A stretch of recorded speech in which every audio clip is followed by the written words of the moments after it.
All right, Kevin back with you for another episode of the $1 Million Relationships Podcast. And today I am here with Jonathan Pritchard. Jonathan, welcome. So awesome to have you, man. Thanks for having me. It's always Yeah, an honor to be invited to share my thoughts. So thanks. well, you bet. And I'll tell you, I want to start by just giving a quick shout out to the folks over at podcastguest.com because that's how you and I met. And I just really appreciate the work that those guys do. And I have met a number of really amazing podcast guests as a result of that platform.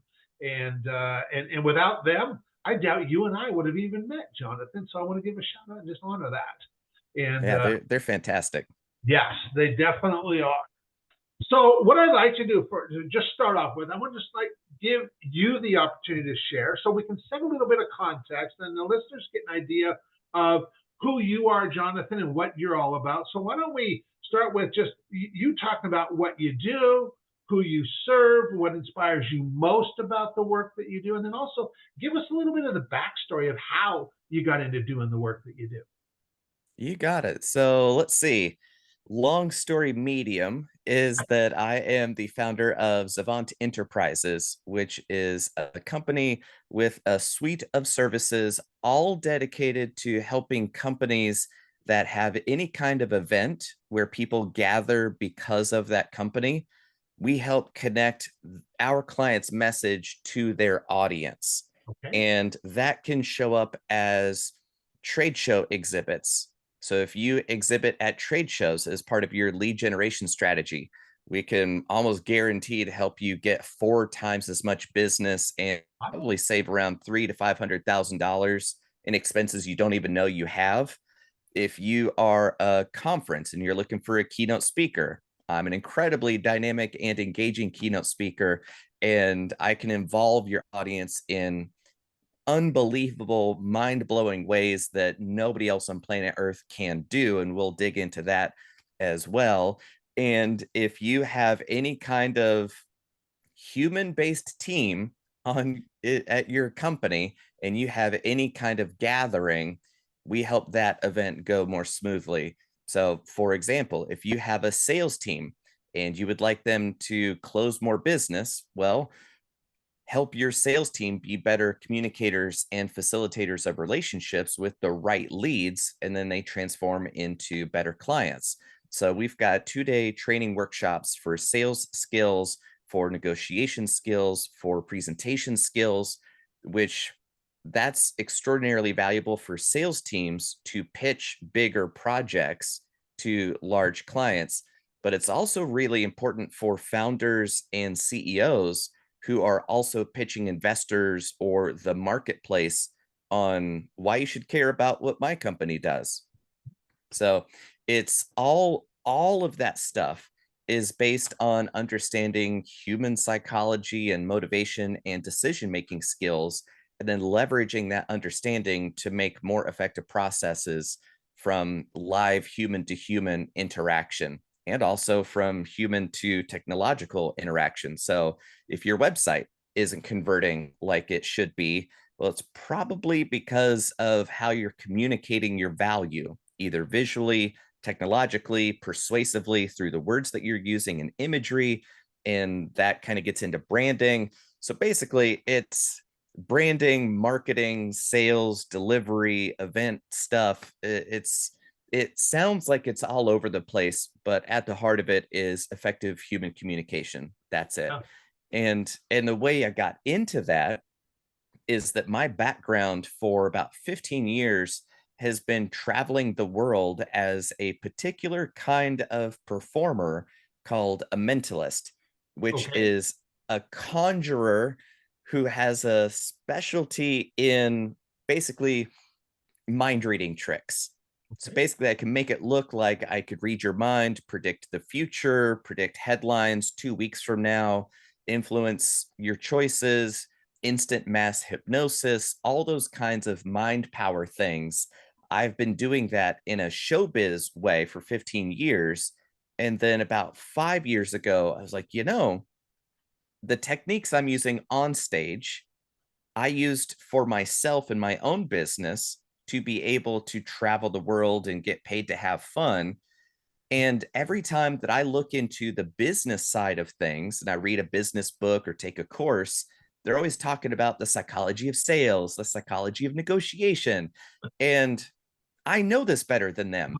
I can I can persuade a room full of 3,000 people that's being taped for national television, and these guys are talking about a story about a person who's probably not real, Mhm. right? So I thought, let me take these principles and techniques, and instead of just using it in a showbiz way to help people have fun for an hour and then go, wow, that was fun, and then they leave the theater and go right back to their problems, why don't I take people behind the curtain, show them what I'm doing and the principles that make it all work, and then show them how to apply those principles in their own business?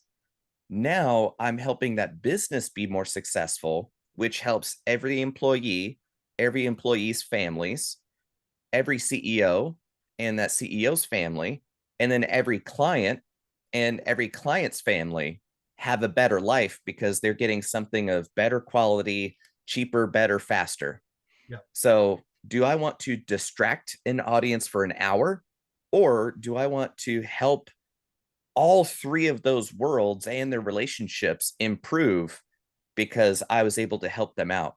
Yeah. So when I ran that calculus, I was like, I can still have fun, I can still be entertaining, but the way for me to help the most people is to help businesses be more successful.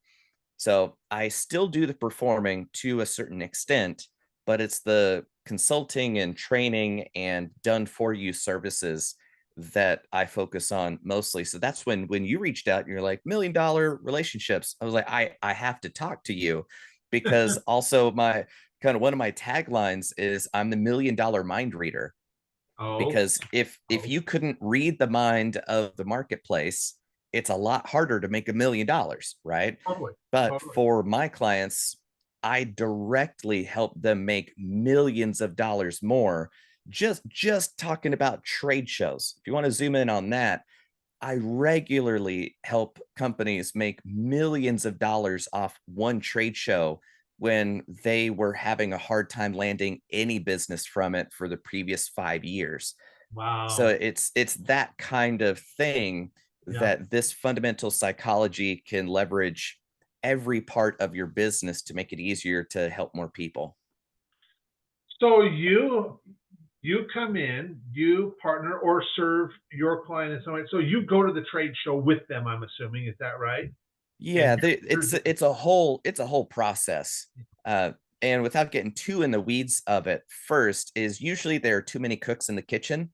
The okay. CEO wants this to happen. The marketing director wants this to happen. The sales director wants this to happen. And some poor person who is not a full-time event planner is saddled with the task of planning and organizing this whole thing, which is basically like the Super Bowl of their marketing. Mhm. But Mhm. now they've got three bosses pulling them in three different directions. Yeah. So the first service that I'm offering is to sit down, lock them in a room together, and say only one survivor comes out. So what are the three things that your ideal customer needs to understand about you in order for them to feel comfortable hiring you? Now let's focus on those details. So I help them unify their messaging by way of nailing down their goal for the show. Mhm. Then I build a custom presentation that helps communicate that value, but in a spoonful of sugar helps the medicine go down kind of way. Because what I'm doing is I'm building a 12-minute show that's going to happen in the booth that buys enough goodwill and is so entertaining that everybody in attendance goes, you know what? I'm having so much fun. Sure, I'll listen to this 20-second pitch, right? So Yeah. that is when I'm in the booth. Then my job is to stop these two people that are walking by. And then, hey, you guys are watching what they're doing. Yeah, you come on in. And now that I've got four people by the booth, those three are easier to pull in. So now you've got seven people, and then the other four come in. So very quickly, you go from stopping 2 people to building a crowd. And it is a very specific skill of intentionally building a crowd of people. See, most salespeople, they know how to go, "Hey, how you doing today?" Yeah. Which is the preamble to, "Let me talk at you about my business." Yep. And that's why everybody at trade shows, eyes firmly on the floor. I am not going to make eye contact because then I know I'm going to get sucked in. But then me, I'm the entertainer, in air quotes. And I'm like, "You guys want to win some free stuff? We're trying to give away fabulous prizes." And they're like, "What?" So it's a more proactive way to interrupt that attention and that pattern of they're going to talk at me about their company, therefore I have to ignore them. So I'm completely bypassing their standard operating procedure of I have to ignore everybody, right? Yeah. As a proactive kind of way. So then the show also helps pre-qualify the right people. Right? So we're running that show twice an hour, every hour that the floor is open. So that's why you add me to the booth or anybody on my team. That one person can get you 4 to 5 times as many solid business contacts than the team of 5 sales team folks that you've got in your booth. Yeah. Right? Yeah. But we still need those people because that crowd of 20 people, we go, and if all of that sounds good to you and that's why you're here at the show, you need to talk to these guys right over here. They'll get you set up. If you are not here at the trade show for what my client does, then please take our complimentary gift, which is usually a bar bet or a magic trick that you can pull on your friends when you go back home. Okay. And then go get your other friends that you came to this trade show with, bring them back to this booth, and I'll show them a good time too. And what that does is that makes sure that the bad fit people aren't clogging up your lead flow just because they wanted the iPad you're trying to give away. Yeah. Yeah. So that's why most giveaways, which is the best strategy most trade show planners have, means that they got 500 business cards, but only 8 of them are even interested in what they do. Yeah, they just wanted the gift. Right. Yeah. But then it takes, like, we've run the numbers, it takes about 10 hours worth of follow-up to get to, oh, this is a dead-end lead. And if you are billing your clients at about $150 an hour, which on average most agencies are, you're spending $1,500 worth of billable hours on dead ends. Ouch. Times every single one of those dud leads. Yeah. That's where that $300,000 to $500,000 worth of wasted time and energy comes into play. Wow.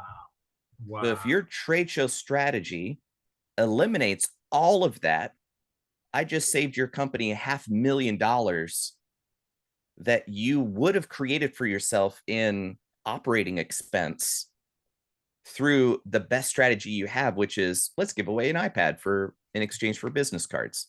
Yeah. So that's how we make them more money, save them $500,000 every trade show that they go to a year. Yeah. That's how it all fits together. Wow. That's pretty phenomenal.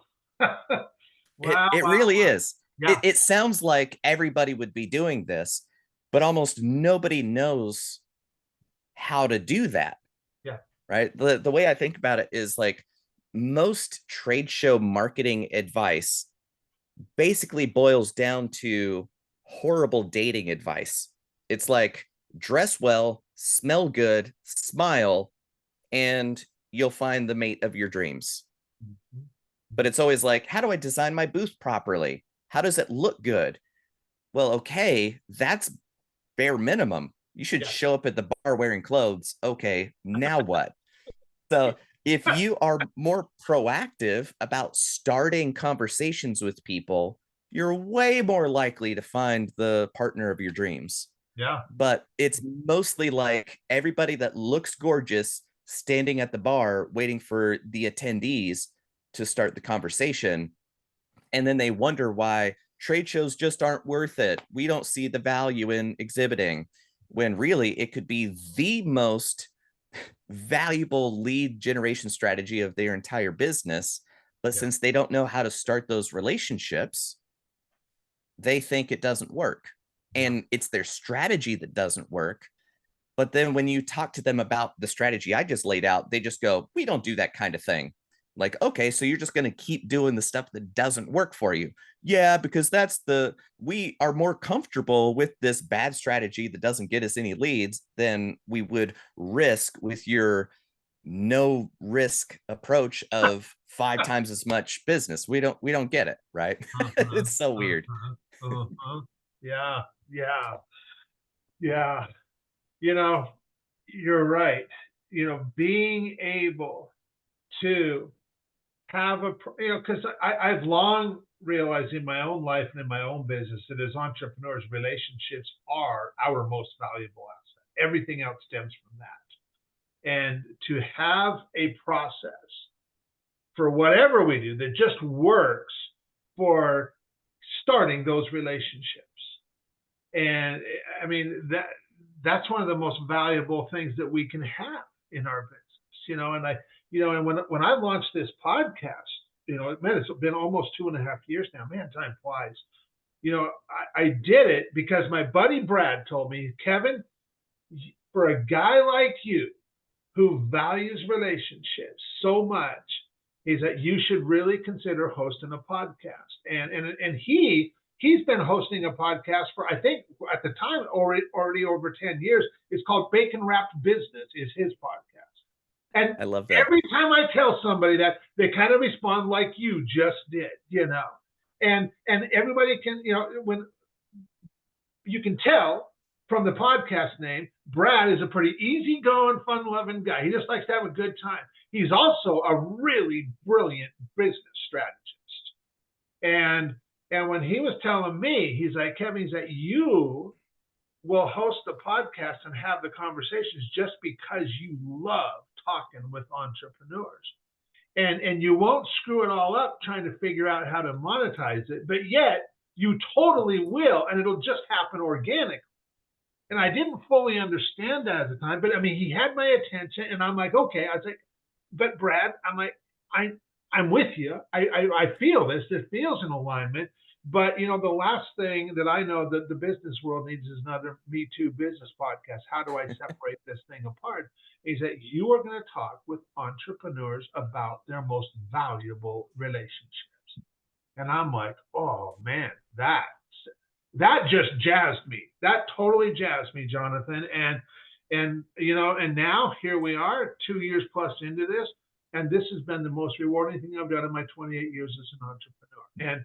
And talk about a process I got no problem finding amazing interviews or amazing entrepreneurs to interview for this podcast. And it has become such an amazing addition to what I was doing. And you're right, just to have this thing where we can, that this just totally in alignment. And my gosh, for you to just be able to come in and just do it, and I'll just hand this to you. I'll just deliver on this, and I'll just hand this to you on a silver platter. That's pretty dang powerful. Yeah, that's great. I love it. So, okay, so now that we've got some context, I'm gonna reiterate the question for the benefit of the listeners. So, Jonathan, have you ever been introduced to a person or persons that completely changed the course of your life or your business, so much so that much of what you have today would not be possible if not for this person or persons? And I'm just really excited to hear your story and your experience around this topic of relationships. See, absolutely. My life has been nothing but those connections. There was before knowing this person, and then after knowing this person, everything is different. Okay. So basically, everybody I know is that kind of person for me. But there are two in specific that have the easiest, biggest impact, like besides my parents bringing me into this universe to experience this roller coaster ride.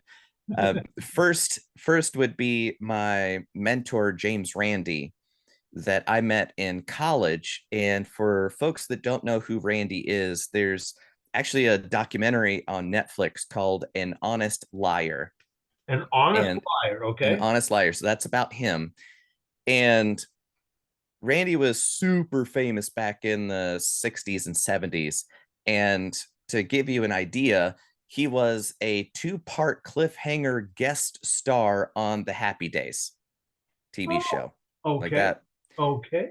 So yeah, back in the day, he was an escape artist and magician, and he would hang upside down from a helicopter and get out of a straitjacket over Niagara Falls. That was something that he did, right? Wow. And then it's a similar playbook to Houdini, but basically, the second half of his life, Randy devoted to helping people think critically and be able to see through the razzle dazzle of hucksters and con men and people who claim to be able to do things that they're not actually able to do.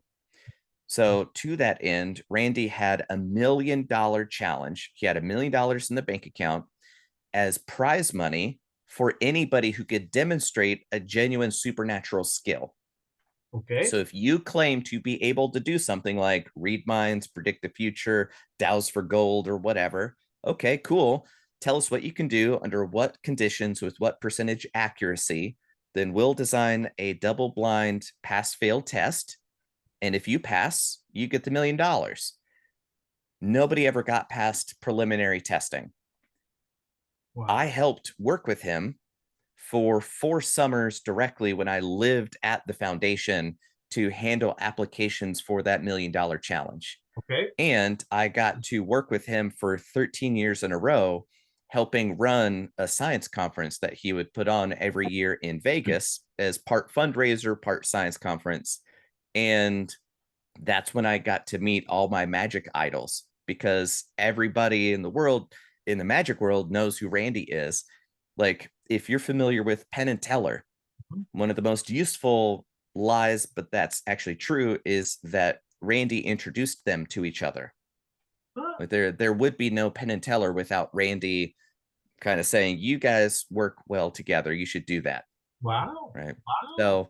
So yeah, that's who he was. And then I got to work next to him for 13 years and getting to know him. And then every morning we'd go to IHOP, have breakfast. I would sit 10 feet from his desk and we'd just chat through the day about showbiz and old world performing and all that kind of stuff. Yeah. So that was my master's degree in mentalism and performing and communication at scale Okay. that I got from somebody that had been in every dynamic possible, from live performing to radio to TV to making television and being on the news and how to talk to reporters, like everything about being a one person media company. Yeah. He was on that stuff from back in the 60s. Right. Wow. So that was kind of the first ginormous relationship that there was kind of so much gravity to that I was on this trajectory, got caught in the gravity well, and it slingshot me off in a new direction. And I met him when I was like 21, maybe 22. So Okay. it's real. Wait, even before then, whatever.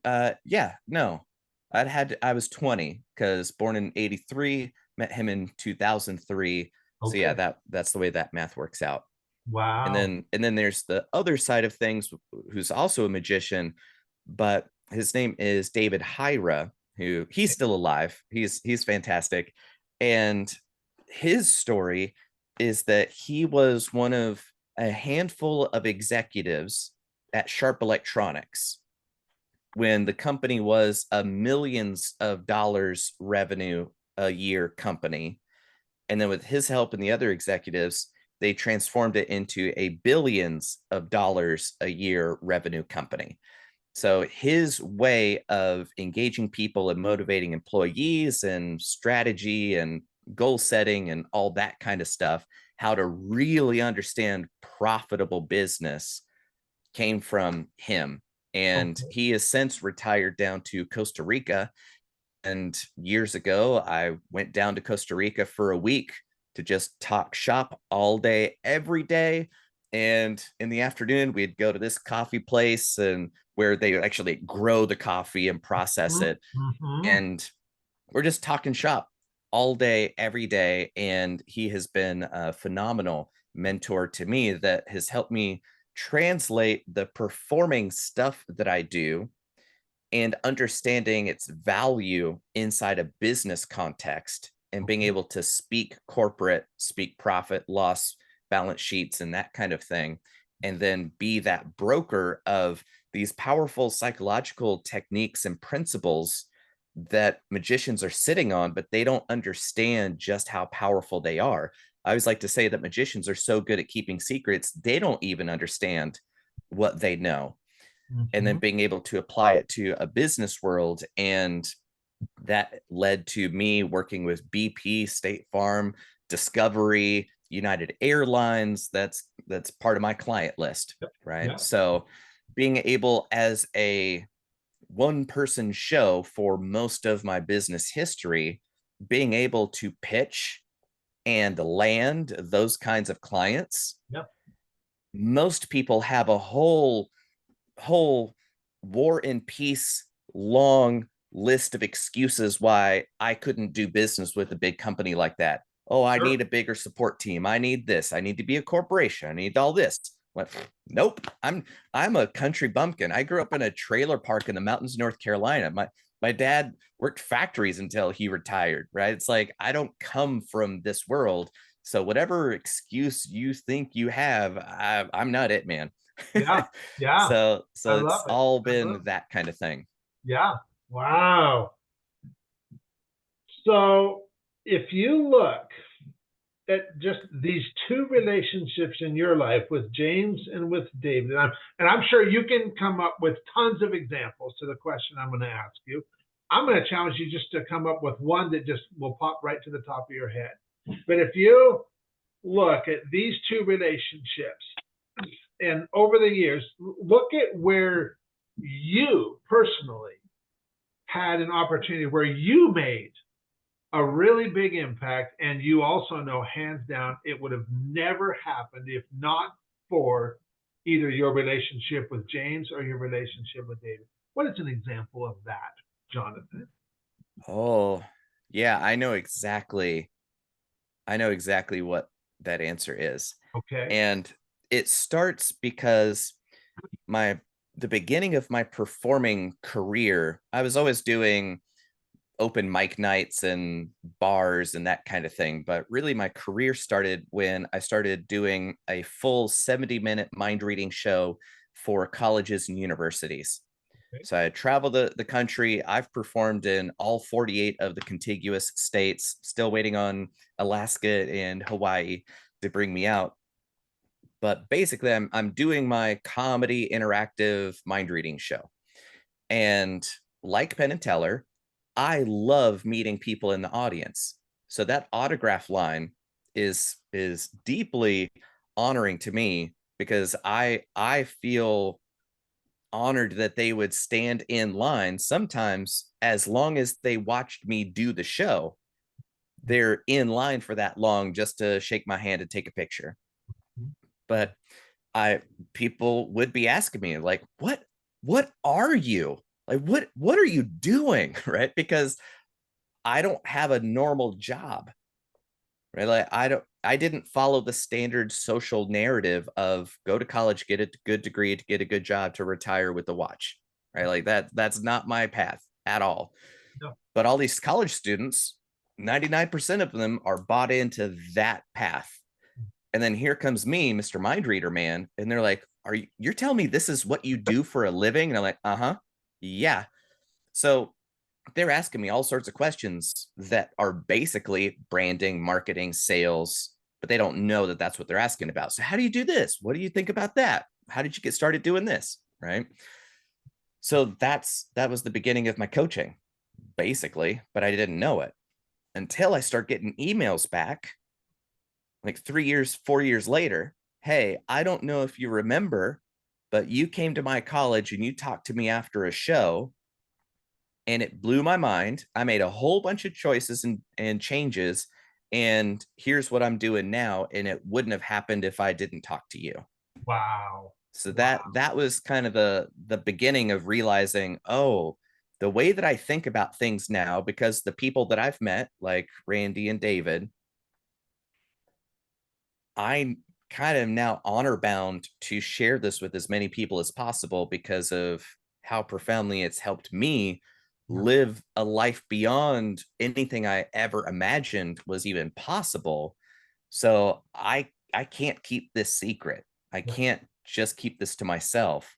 And yeah, so I've had a couple of those explicitly. Like one guy was like, so I dropped out of college and went and did this instead, and I couldn't have been happier. I was like, I am so glad that's the way that that email went, because it could have been the opposite direction. Like, I ruined my life and it's all because of you.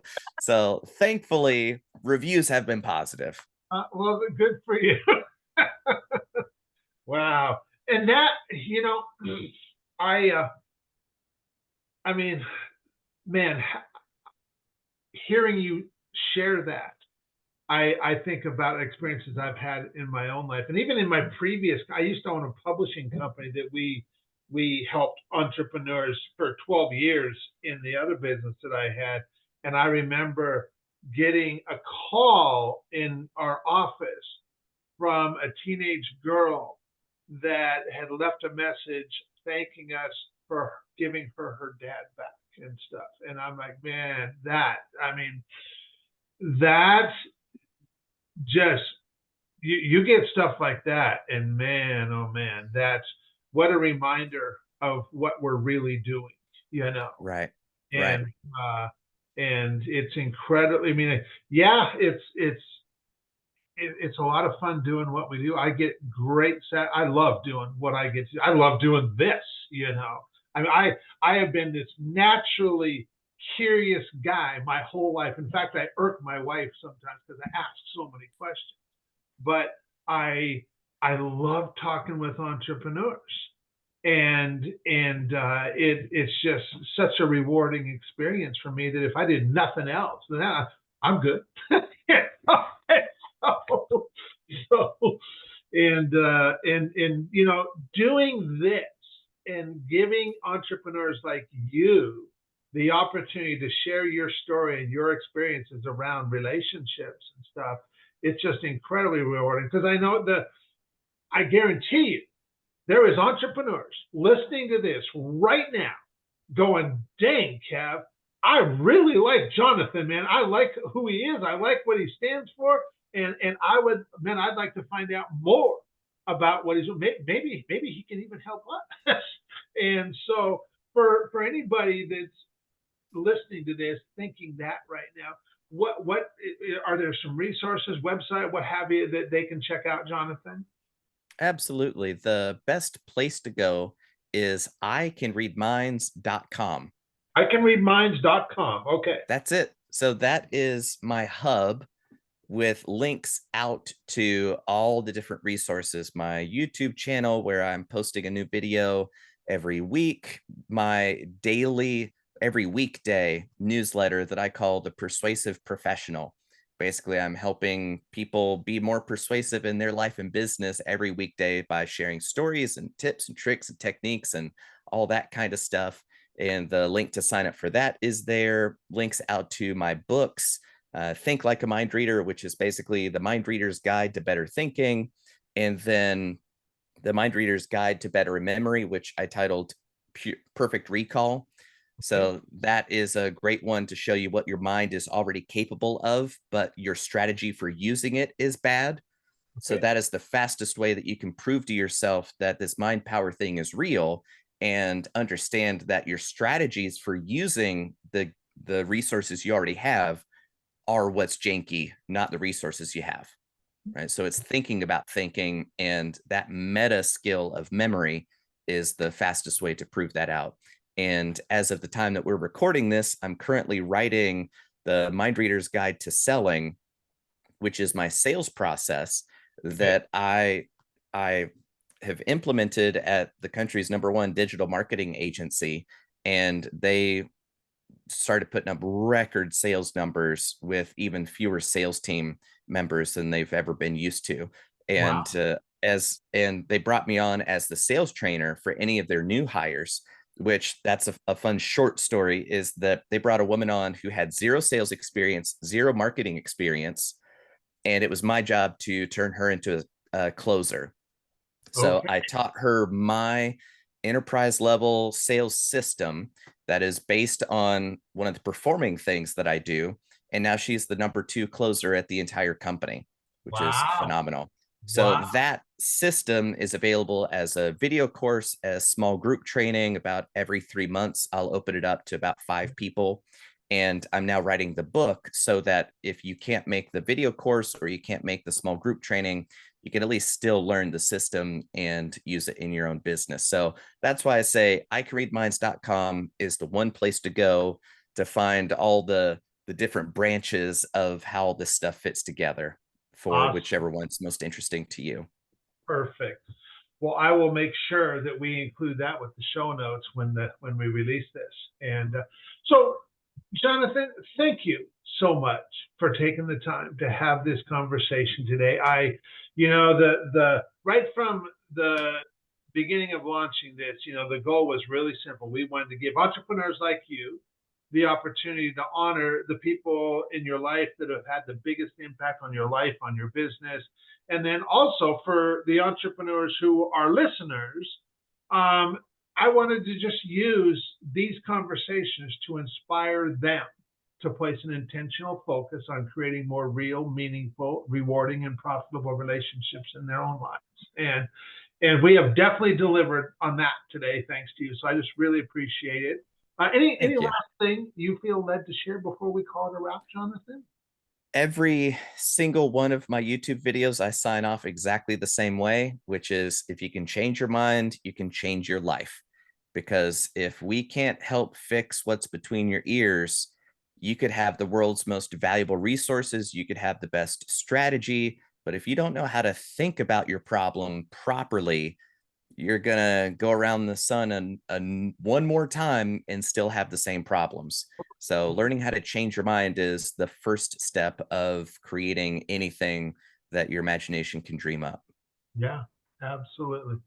Well, Jonathan, once again, thanks so much for taking the time to have this conversation. Really appreciate you. My pleasure, man. Thank you so much. Bet.